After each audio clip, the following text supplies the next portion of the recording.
Hi everyone, I'm confused about what to do. Your thoughts write in the comments and please don't judge my decision at the end of the story. I am 32, started dating my coworker, let's call her Sarah, F29, about 8 months ago. We work for a super secret government contractor, think locked doors, NDAs, and a set of rules thicker than my skull. One of the main rules? No dating coworkers. They hammered it into us from day one, relationships jeopardize safety. You'll be fired faster than you can say, violation. I laughed about it at the time. Who falls in love with someone at a job where you're basically a robot in a suit? Well, I guess I do. Sarah has a sharp mind, a killer smile, and a knack for making even the most boring data analysis feel like a heist movie. We started out having coffee after shift, then moved on to late-night lounging in the break room, and before I knew it, I was the center of attention. The problem is, she's married. Yes, I know, I'm the guy now. She told me that her marriage is basically over, that her husband is an aloof jerk who doesn't understand her. I bought it because I was too enamored and couldn't understand anything. Trouble started coming fast. She would snap at me over little things, for example. If I even hinted at telling our boss, she would lose her temper. Are you crazy? We're both going to end up on our asses. She would chide me for ruining her life, her career, everything. And I just sat there and nodded like an idiot because I didn't want to lose her. But lately things have been weird, cancelled plans, her disappearing for hours at a time, and this inner feeling I can't get rid of. I think she's hiding something important, and I'm starting to wonder if I'm the only one breaking the rules. So, I couldn't keep ignoring the red flags, they were practically screaming at me. Sarah's been acting off for weeks. She'd dodge my texts, say she's swamped with reports, but then I'd see her car peel out of the parking lot right after shift. Once, I caught her laughing on the phone in the stairwell, and when I asked who it was, she snapped, "God, can't I have 5 minutes to myself?" Okay, chill. But it stuck with me. My gut was like, dude, something's up, and I couldn't unfeel it. I'm not proud of this, but I started digging. Our job's all about secrecy, right? So I've got access to some internal systems, nothing crazy, just logs and schedules. I checked her clock-ins and outs.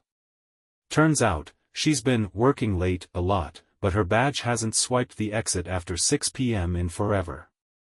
Then I remembered she's got this burner phone she keeps in her bag, said it was for personal stuff so her husband wouldn't see work calls. Yeah, I'm an idiot for not questioning that sooner. One night, I stayed late pretending to finish a project. She'd already left, or so I thought. I saw her car still in the lot, parked way in the back. Then I spotted her, with him.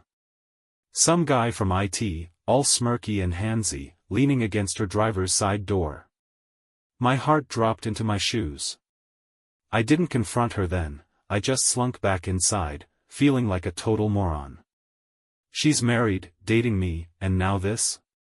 I had to know how deep this went, so I started keeping tabs, screenshots of her excuses, timestamps, even jotted down what that IT creep was wearing.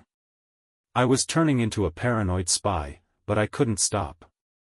Okay, so last Friday, I couldn't take it anymore. I'd been stewing on that parking lot scene for days, IT guy's smug face burned into my brain. I cornered Sarah in the break room after everyone else cleared out. She was microwaving some sad lean cuisine, and I just blurted it out, "Who's the guy you're meeting behind my back?" Her head snapped up so fast I thought she'd pull a muscle. The microwave beeped, but she didn't move, just stared at me like I'd grown horns. At first, she tried playing dumb. "What are you talking about? You're being paranoid." I wasn't having it.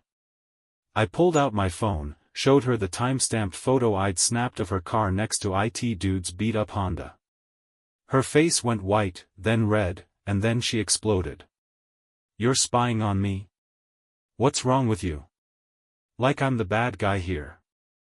I kept my voice low, we're still at work, after all, and said, "Sarah, I saw you with him. Just tell me the truth." She flipped the script hard. Said it was nothing, that he's just a friend who gets her, because I've been too clingy lately. Clingy? Me? The guy who's risking his whole career for her. Then she hit me with the kicker, "You can't tell the boss about us anyway, so what's it matter? You'd be fired before I'd even blink." She smirked, like she knew she had me trapped. I asked if her husband knew about IT guy too, and she just scoffed, "Don't bring him into this, you don't get to judge me." No apologies, no guilt, just pure venom. I walked out before I said something I'd regret, but man, that smirk's still haunting me. Guys, I don't even know where to start with how I'm feeling.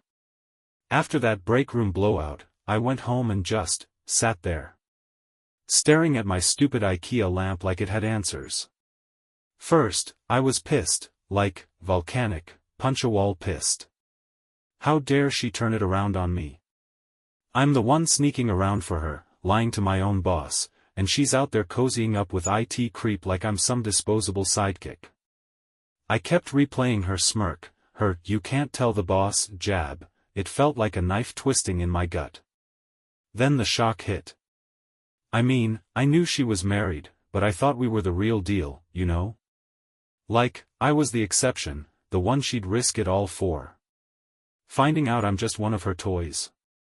That wrecked me. I couldn't sleep that night, kept imagining her laughing with that guy, probably calling me a sucker. By 3 a.m., I was crying into a beer, which is pathetic, but it's the truth. I felt so small, like everything I'd built up in my head about us was a dumb fantasy. The next day, it shifted to this heavy sadness. I dragged myself to work, saw her across the office typing away like nothing happened, and it hit me, I'm in love with someone who doesn't give a damn. That's when the acceptance started creeping in, not the happy kind, but the "this is my reality now" kind. I'm still mad, still hurt, but I'm starting to see her for what she is, a selfish mess who's playing everyone. It's like I'm grieving the version of her I fell for, and that stings worse than the cheating itself. So, after marinating in my misery for a couple days, I knew I had to do something. I couldn't keep moping around, dodging Sarah's smug glances at work like some kicked puppy. I sat down with a coffee and a notebook, yeah, I went full nerd, and wrote out my options. Option 1, tell the boss everything, blow it all up, and probably get canned. Option 2, stay quiet, keep the job, and let her walk all over me. Option 3, end it with her and figure out how to survive the fallout without losing my paycheck. My brain was screaming, protect yourself, but my heart was still like, but what if she changes? Ugh, I'm such a sap. I decided option 3 was the least insane. I couldn't fix her marriage, couldn't stop her from screwing around with IT guy, and I sure as hell wasn't gonna risk my career for someone who'd throw me under the bus. So, Monday morning, I texted her, "We're done. Don't talk to me unless it's work-related." Short, sweet, and final. She didn't reply, big surprise, but I saw her later, glaring at me from her desk like I'd stolen her lunch. Tough luck, Sarah. Then came the hard part, covering my ass. I went to HR, not to snitch, but to get ahead of it. Told them I'd heard rumors about coworkers dating and wanted to make sure my record was clean. They gave me this stern, "we take policy seriously" speech, but no one pointed fingers. I think Sarah's too scared to out us, she'd lose her job too. So now, I'm just laying low, keeping my head down, and praying this doesn't blow up in my face. Breaking it off felt like ripping off a band-aid, but at least I'm not her doormat anymore. Alright, so it's been a week since I cut Sarah off, and I'm still breathing, that's a win, right? Things at work are awkward as hell. She avoids me like I've got the plague, which is fine by me, but I catch her whispering with IT guy sometimes, and it still stings a little. I keep my headphones on, blast some Metallica, and focus on my spreadsheets. The job's still mine, HR hasn't hauled me in, and I'm starting to feel like I dodged a bullet, or at least a pink slip. Looking back, I've learned a couple brutal lessons. First off, love's blind, but it doesn't have to be stupid. I ignored so many signs, her bitching about me not outing us to the boss, her sketchy excuses, that damn burner phone, because I was too wrapped up in how she made me feel. I thought I could be her hero or whatever, but turns out I was just her side quest. Second, secret jobs and secret relationships? Terrible combo. The stress of hiding it from work made me paranoid, and her harping on about, "You'll get fired," just kept me stuck longer than I should have been. I'm still kicking myself for not seeing it sooner, but at least I'm out now. So, I've had more time to chew on this whole disaster, and man, it's been a ride. One thing that's crystal clear now. Sarah was never the person I built up in my head. I fell for this idea of her, the witty, badass coworker who got me, but the real her? She's a pro at playing people. That, "You can't tell the boss or we're screwed" line she kept hammering. It wasn't just about the job, it was her way of keeping me on a leash while she did whatever she wanted. I was so scared of losing her or getting fired that I let her walk all over me. Lesson learned: if someone's more worried about their own skin than your feelings, they don't deserve you. Another big one hit me yesterday. I was grabbing coffee, and this random coworker, nice guy, zero drama, asked how I was holding up. I'd been so wrapped up in Sarah's chaos that I forgot there's a whole world outside her orbit. I used to think she was my everything because of how intense it all felt, but now I see it was just adrenaline and bad decisions. I'm starting to realize I don't need someone who thrives on secrets and guilt trips. I deserve better, and yeah, saying that out loud still feels weird, but I'm getting there. Next time, I'm not jumping into a mess like this without my eyes wide open. It's been a few months since the whole story. If you're interested, I'm still putting myself back together piece by piece, and it's weird how much clearer things get with a little distance. The one thing I can't stop thinking about is how much I let work mess with my head. This place, all the secrecy, the trust no one atmosphere, it's like it pushed me to give in to Sarah's games. I was so used to hiding everything that her peeping seemed normal to me, you know? But it wasn't. I let her scare me with her "we're going to get fired" and silence, and it gave her all the power. Lesson number 47, I lost count. Don't let work rules dictate your self-respect. If I had called her bluff earlier, I might have saved myself months of this crap.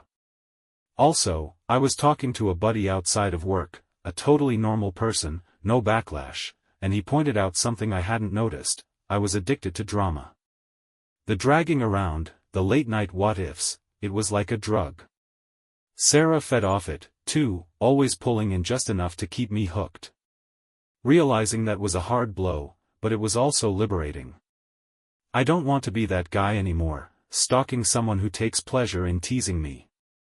I'm no longer her puppet, and frankly, I'm already feeling better.